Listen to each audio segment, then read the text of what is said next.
Yeah, you know, I'm constantly being torn between those terrible poles. It's like, it's like an attempt to see through something that is unseeable throughable. You know, it's like you're swimming in a 4,000-foot deep sea of Lipton's pea soup, and you keep getting hit by onions, bouncing around there. Once in a while, a little piece of chicory comes past, and occasionally a little itsy-bitsy piece of, maybe carrot. I mean, to give it a little pizzazz, it's a kind of get a little boop there. You know, speaking of the little boop there, very difficult to know which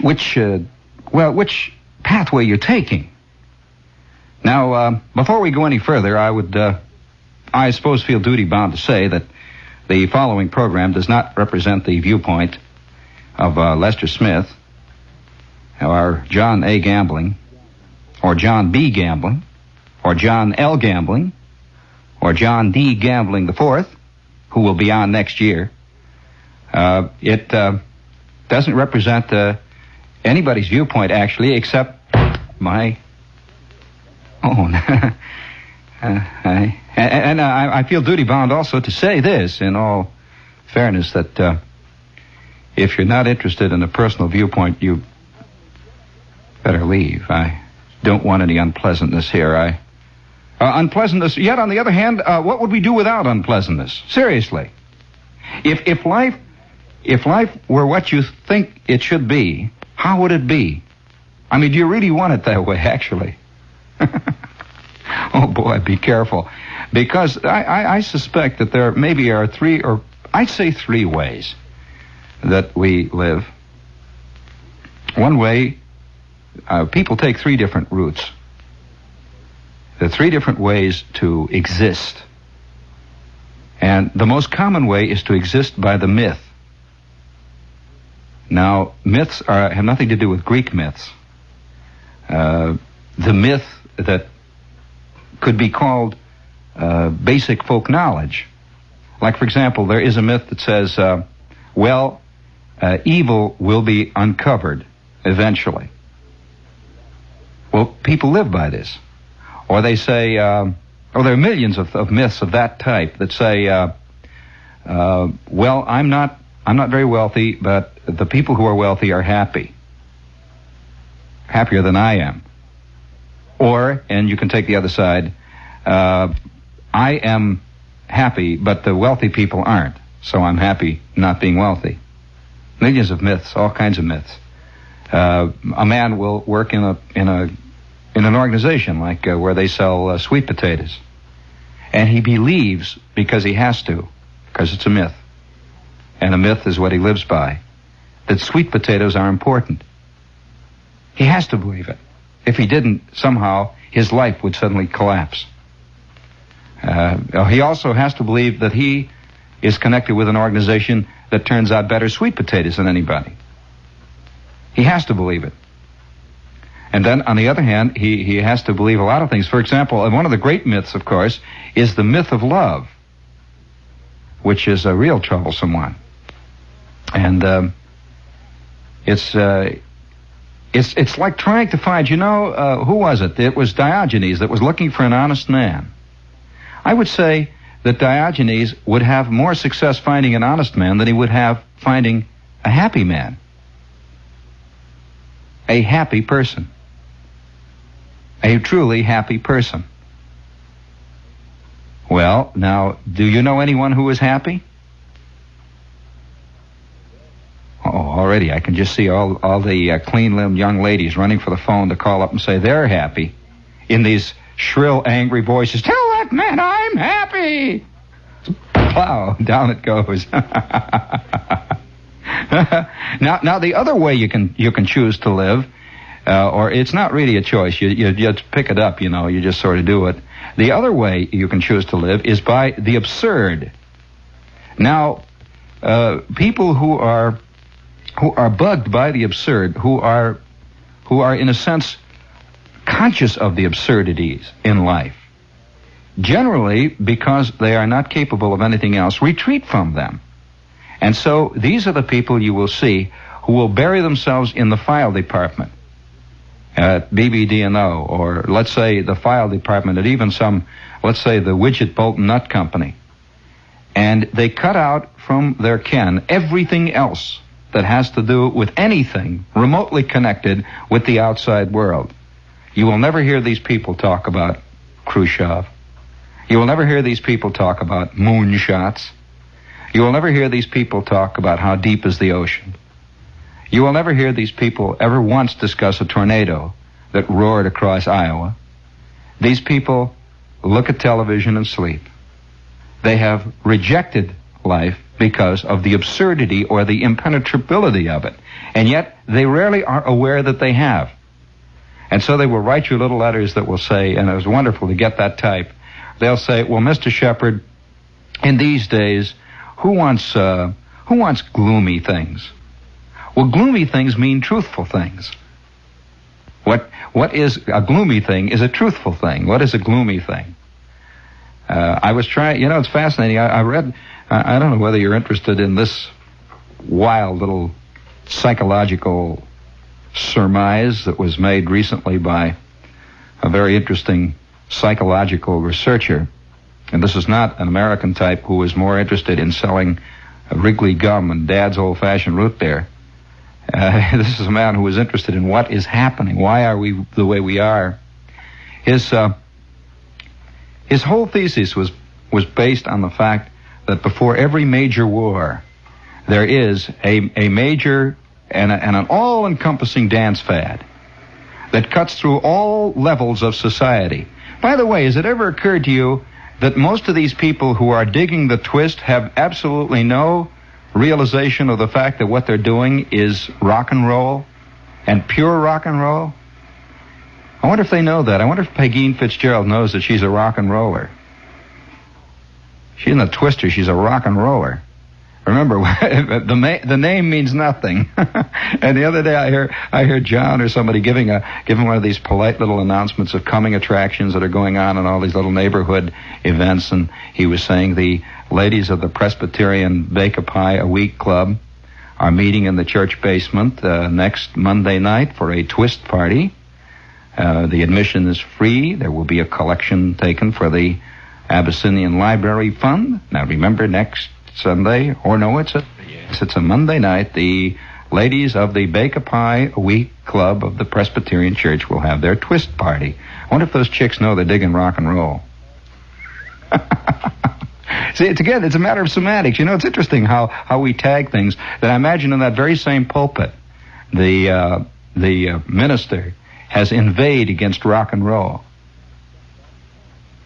Yes. That you can't accept that term. Well, this is part of the myth. You see where the mythical angle comes in. Now, the people who are hung up with the absurd. Now, the absurd, of course, is a difficult position to be in, to understand or to feel or to know about the absurd. A very difficult problem there. Now, then there's a third way.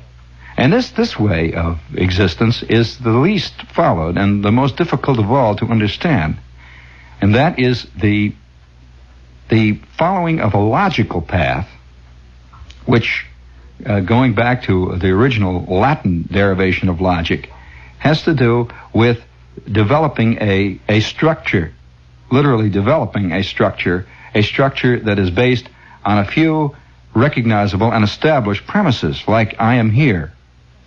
This is a recognizable and almost established premise. And oh yes, one philosopher said that when anybody ever attempts to talk about the mythos, the myth, by which a large percentage of the population exists, he will almost invariably be called a double talker, a kook, a crank, and possibly even insane, and certainly dangerous. Well, now the last one is true, because once the myths come tumbling down, be careful. Then you have to start a whole new situation. Speaking about myths, there's a myth. One of the most probably prevalent myths is that people love the sea. People say they love it.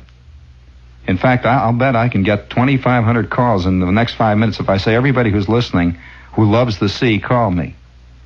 Well, I remember a magnificent essay on that subject. I think, yes, it was in Moby Dick. Melville was talking about the actual fact that men not only do not love the sea, but the sea is one of the few things that we can truly fear.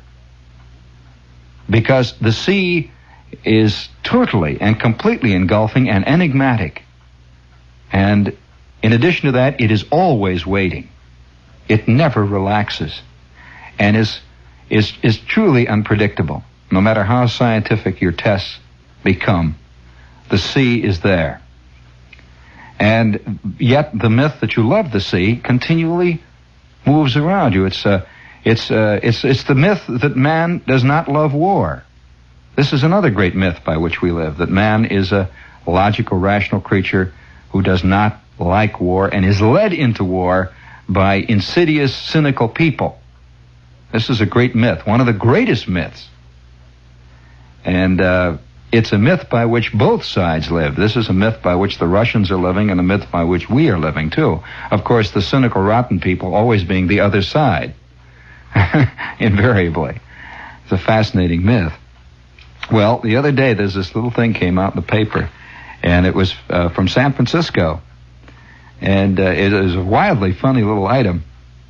And I read it to you. It's from the Associated Press. It's about, again, touching on the myth.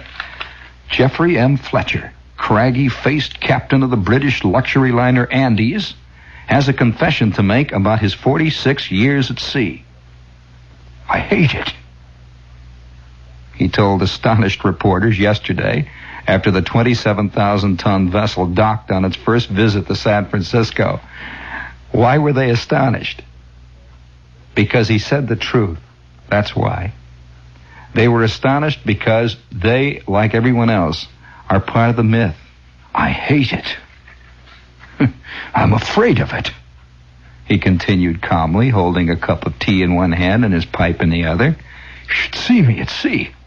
You should see me at sea, especially in rough weather. I know what the sea can do. Captain Fletcher, a bluff English sea dog with a sparse thatch of gray hair and an engaging smile, received the press in his cabin aboard the flagship of the British Royal Mail. He disclosed that this is his last voyage before his retirement, when the Andes returns to Southampton on its round-the-world cruise. He was asked, and this is a great answer. Listen, doesn't this describe what happens to almost all of us in any profession we get into? He was asked, this is the most truthful interview I've read in years. He was asked, well, then, Captain, why did you go to sea in the first place? Well, it was sort of a family tradition, actually. Actually, I needed the dough.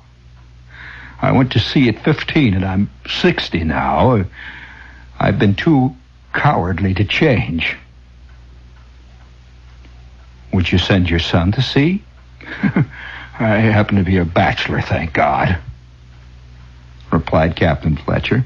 Actually, the sea's not so bad when the sun is shining, but when the weather turns bad, I don't like it a bit. Oh, I don't go around trembling, of course. That wouldn't do, you know. Tremble, actually, but, I actually don't like it. End of interview.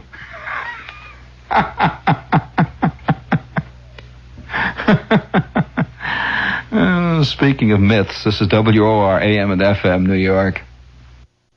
And we'll be here until, man was only joking.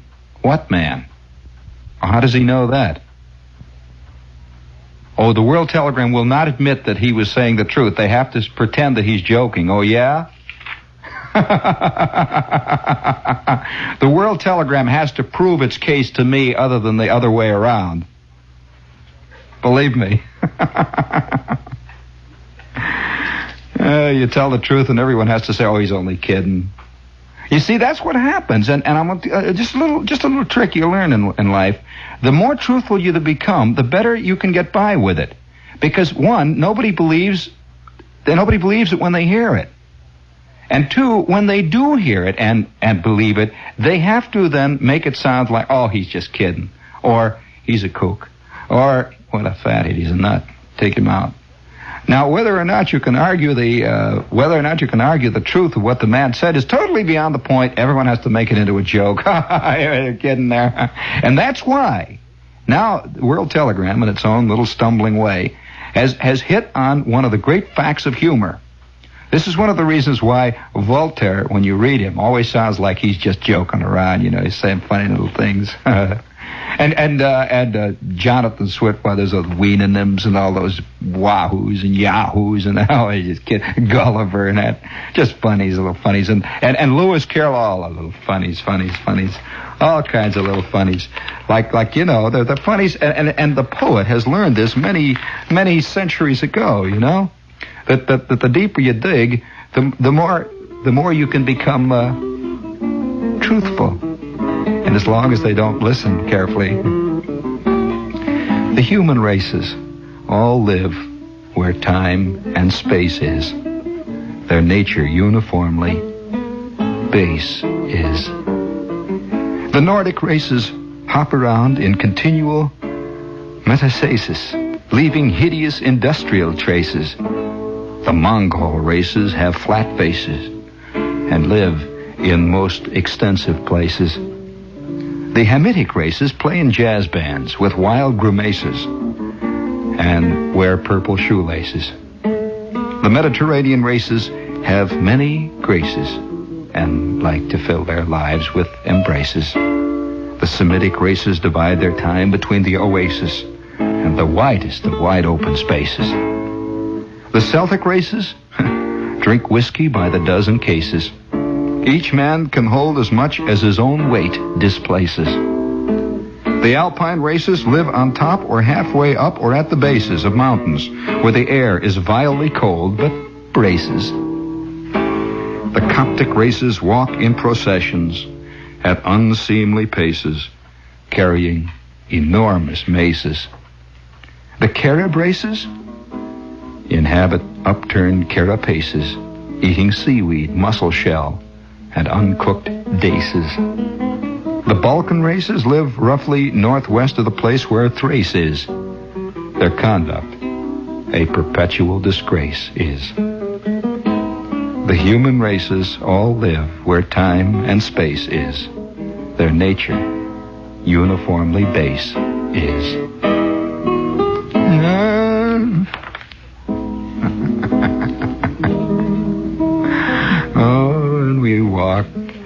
We walk along, and you know, it's again a matter of perception. Tell them to write a letter.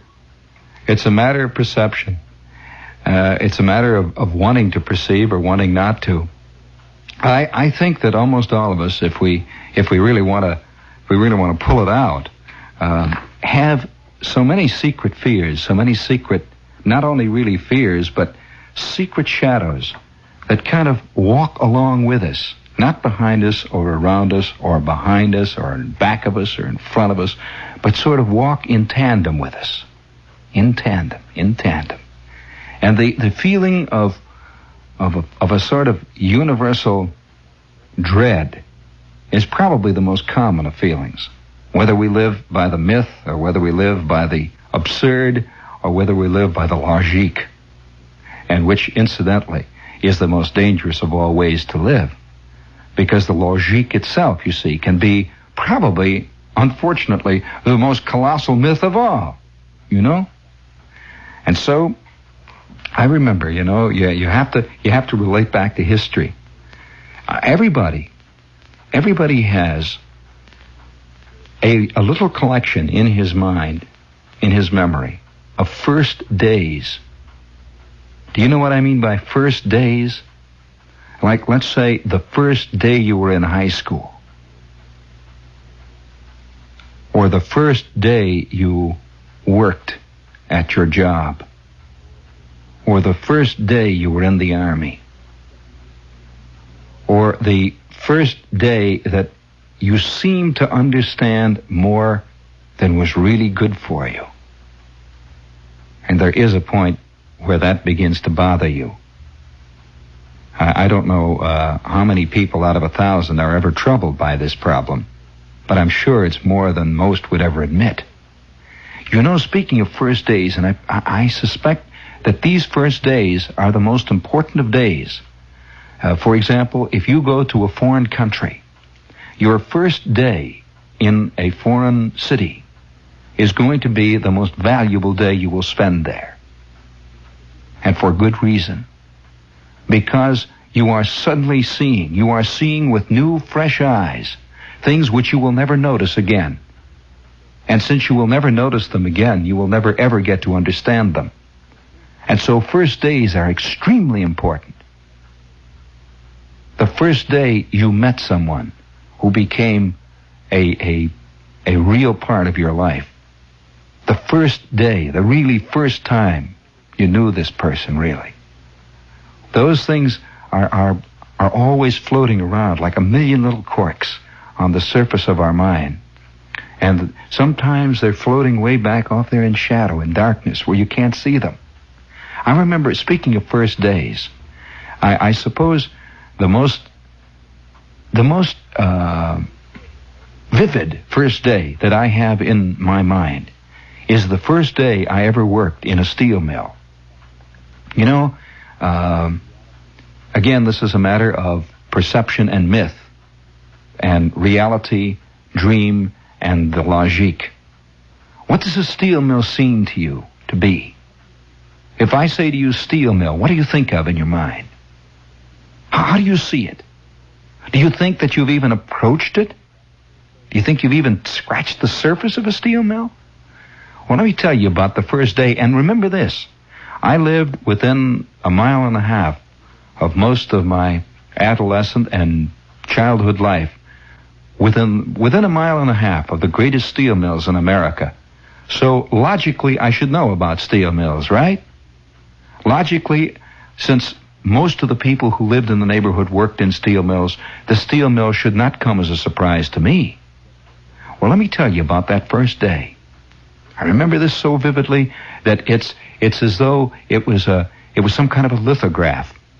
Even better than that, a steel engraving hanging in this long corridor of my room, this room of the mind, with lights properly placed so they can be seen clearly. And I hardly ever think of it. I never look at it. It's like a picture that's in your house that you never look at. It's always there, you know? You walk in and out of the room, and there's this thing hanging. And you never look at it. And once in a while you look at it, and suddenly you say, yeah, Aristotle, contemplating a homo buster. Yeah, there he is. You know? And it suddenly hits you again and again and again. And maybe one day you get so tired of this picture you throw it out. But you never can really throw it out because it's always somehow hanging in your memory. That first day. Well, let me tell you about the first day. The first day in the steel mill. I was working in what they call the mail department. Now, this is not the mail department like here at the Lieber House or at the 666 building or BBD&O or WOR. Oh, no, let me tell you that this is like being a mailman in a wild, fantastic, surrealistic city beyond all your conception.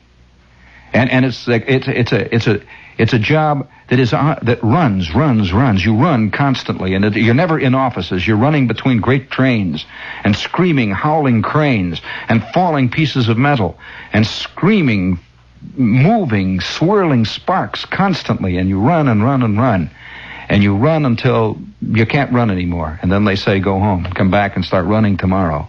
But I remember the first day, you see, because the steel mill is built out on the lake. You see, it's built on what they call made land. Do you know what made land is? This is land that's filled. The land moves out on a kind of slag base and foundation. This is made, it's like an animal, you see, that builds its own shell as it goes, you know? You know what I mean? That the ground that the steel mill is on is made out of the waste of the steel mill. It's perpetual motion. They just keep dumping it in the lake, and every so often they say, Charlie, we got 3 more acres now, for crying out loud, sticking out there. And they roll it down with a roller, and they build another mill on it. Eventually, I suspect the steel mill will stretch all the way to northern Canada, like a giant peninsula, all the way up the lake, and finally it'll work its way down Lake Ontario, and eventually could very well dock off the Battery here, like a big snake going all the way up the St. Lawrence. I'm not kidding you. That's the way it is. And eventually it's going to be one big mill. And you get that feeling, when you're working in it, like you're working in a cancer. You just don't know which. It's going bigger and bigger, and it's always being built, never being torn down, being built. Well, I'm a kid, remember. And I'm 16. I go down and I get my working permit. And this is a very exciting moment, you see. And I'm going to work, and school has just gotten out. And I have, like they say out in the steel mill, you got to have a drag. Well, everybody had to have a drag. And by the way, is there anybody out there who does honestly have a drag? I say, is anybody out there who's really got a drag? Or is that a Midwestern expression again? You never heard the expression? Huh? Pull. No. Pull has to do with City Hall. No, seriously. That's a very different thing. We used to use that expression, oh, he's got pulled down City Hall. No, we said, oh, boy, that guy's got a drag somewhere. That really means that, you really got something going in the mill, that there's an important guy, Well, it's a funny thing. Being an amateur radio operator, it was funny. I was on the air. I'm this little feckless youth, and I'm on 160 meters. And so I find one night that I'm sitting there talking to the superintendent of the rolling mill. Actually, it was the superintendent of the roll shop. I mean, this is like talking to God out there. No, you have no idea how important this is. And I suddenly began to sweat. Because really, it's like a little actor somewhere finds himself on the telephone with Daryl Zanuck. Oh, you just don't expect to do this. And I'm sitting there, I'm talking. Hi, Gil, how are you, boy? You're coming in here, so-and-so, blah, blah, blah, blah. A pair of 2A5s in the final here, Class B modulation. Yeah, I'm using a double extended ZEP with 600 ohm feed. Yeah, blah, blah. What do you do, Gil? I'm going to Ham and High. I'd like to know what you do over there. So, okay, Gil, come on in. Let's on. Gil comes back and he says, I'm the foreman of the rolling mill in Inland Steel. I'm out in a sweat like that. Well, I don't know how to get around to it, So I say, yeah, well, that's a very interesting job you must have there, Mr. Gil. That's a very interesting job you got there. Steel mill, huh? Well, by George, it's a coincidence, Gil. There's nothing I wanted to work in more than the steel mill. Strangely enough, I've always been interested in rolls. And, oddly enough, I'm getting out of school next week. And say, Gil, I wonder if, I don't want to put you in any trouble, but, anyway, to make a long story short, this poor, friendly, kindly man called me, and I went down to his home. He called, he said, come on over some night, and he lived about 3 miles away, and gee, I was in the superintendent's home. And here was this feckless youth. And he said, look, son, he said, and by the way, this was when jobs were not easy to get, and he says, look, son, you take this tomorrow morning.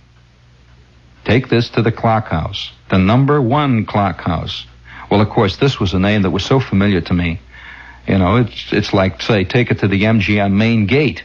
Say this to a bid actor in Hollywood. He knows about this. It's a famous thing. He says, take this to the number 1 clock house, and you show this to the man who's inside the little office just as you get in, and he will send you down to the place where you'll be talked to. And he said, I'll call him, and it'll be all set.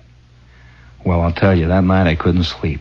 Oh, boy. I was sweating. I told my mom, I says, I got a job in the mill. She says, you're going to work in the mill? Of course, immediately, mothers, the mill is this monster over here. And once in a while you hear this big booming sound and sirens going and ambulances and all, the whole bit. Immediately mothers suspect that the ocean is going to swallow you up, and that's it, and spit you out, nothing but core and seeds and stuff. Well, anyway, don't worry about me, Ma. So that morning, and I forgot to mention that he told me that I should get to the clock house about 5:30 or 6 o'clock in the morning. Oh, well, that's the mill. It's like the sea. The mill is like the sea and like the Great Plains. You don't sleep, the crops are taken in early.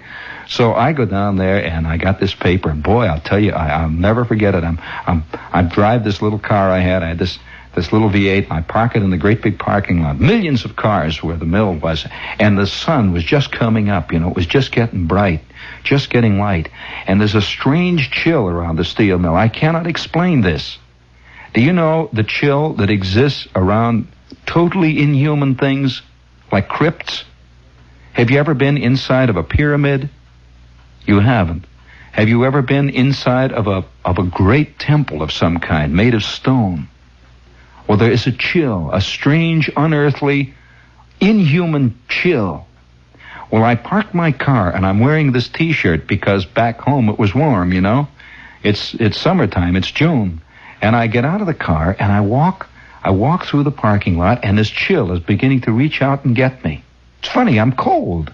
The first time, you know, cold, and it's not cold like that there. And it's beginning to get chilly. Well, I get on the main pathway, which is a big concrete areaway that leads to the number 1 clock house. And there are thousands of men walking towards me and walking with me. And this was the first peculiar, strange premonition, intimation I had that life isn't exactly the way it seems to be. Not exactly. Now, I do not know what it is. I've spent my life since trying to figure out just what it is. But it isn't what it seems to be. Because here were all these men. They were all walking. And they were walking fast, going towards the mill. And there were great crowds of them coming back. And they had a kind of dead look on their faces, which I cannot describe except to say that it was the kind of deadness that is, well, it's deadness that is alive. A dead quality of a kind of, how can I say it except to say that it's like an automobile or a machine that looks like it's moving fast, but it's got a burnt-out clutch. And it stands in the garage, beautifully streamlined and leaning forward. But it's not going to go. And there is a quality of deadness about a car in a garage. And yet, it looks alive. Does this mean anything? And these men were all walking, and they were all wearing lumberjacks, and they had hats on with buttons and stuff. And there I am jostling there with my cotton T-shirt on, and I'm getting cold. Now, I don't know whether I was getting cold because of the mill or because of this aura that is emanated from this strange place. Well, I finally got into the clock house, and thousands of guys are going through. The clock house is just that. It's the place where you punch in. And remember, this steel mill employed something like 41,000 men. Divide it by 3, and that's the number of men that went through that clock house 3 times a day. You see, there were 3 shifts. And so this enormous push is going through, and I walk up to the man who was in the little desk there, and somehow my idea of work and working in the mill was completely different from this. I gave him my sheet of paper, which Mr.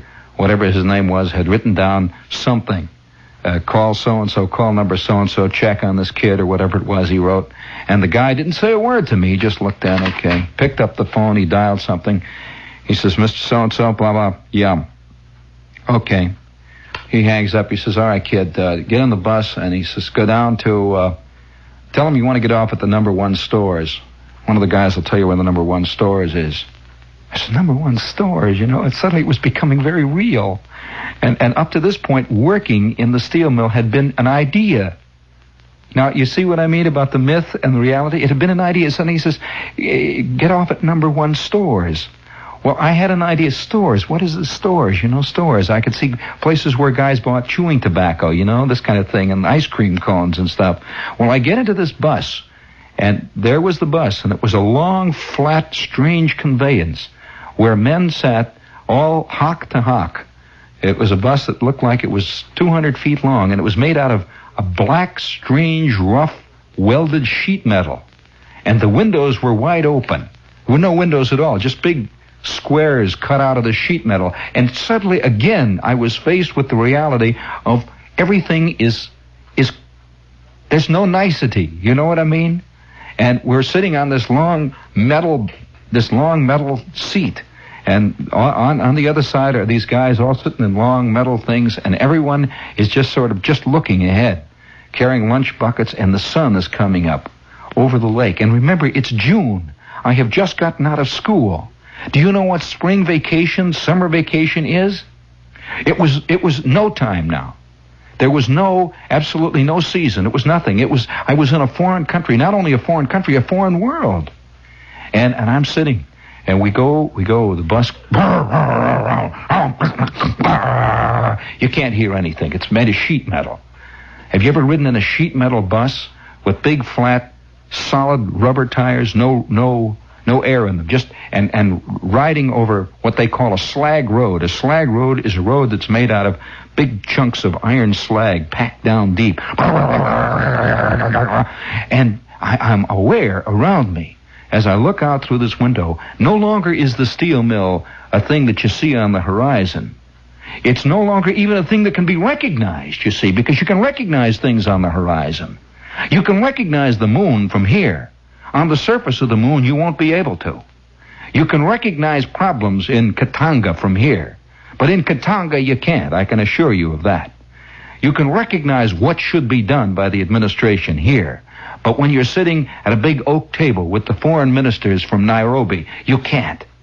And so I'm sitting in this bus, and it's going, and I see outside of these windows. I don't want to look eager, you know. That's the worst thing when you get into a terrible foreign country or a strange world, is to let everyone know that you're not a native.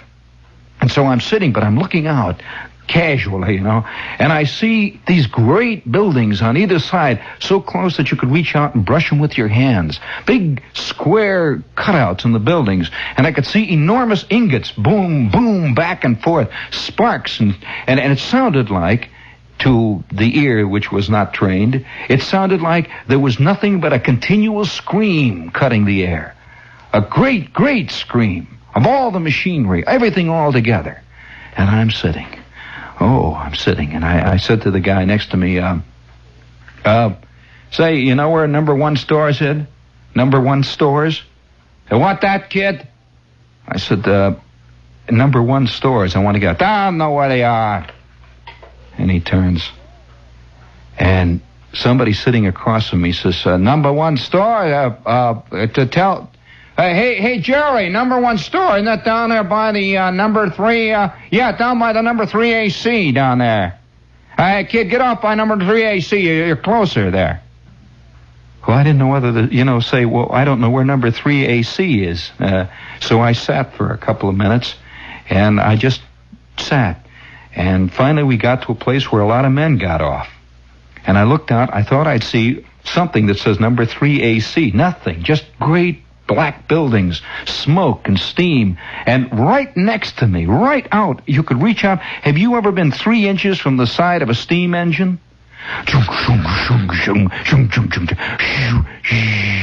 Steam came into the bus.